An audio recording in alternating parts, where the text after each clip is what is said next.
LCM of 48 and 120. To find the LCM, for that we should frame it in this way. 48 comma 120.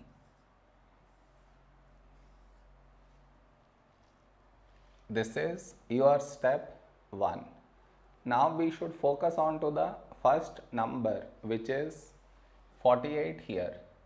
In this number, last digit 8 even, so take 2. First number 4, when do we get 4 in 2 table? 2 2's 4. The other number 8, when do we get 8 in 2 table? 2 4's 8. The other number 120, last digit 0, so this number is divisible by 2. First number 1 smaller than 2, so 2 numbers 12, when do we get 12 in 2 table? 2 6 12. This 0 as it is down. Now last digit 4 even, so take 2. First number 2, when do we get 2 in 2 table? 2 1's 2. The other number 4, when do we get 4 in 2 table? 2 2's 4. The other number 60, last digit 0, so this number is divisible by 2. First number 6, when do we get 6 in 2 table? 2 3 6. This 0 as it is down. Now 12 is 2 6 12. The other number 30, last digit 0, so this number is divisible by 2. First number 3, a number close to 3 in 2 table is 2 1's 2. 3 minus 2, 1, 1 carried forward 10, when do we get 10 in 2 table? 2 5's 10.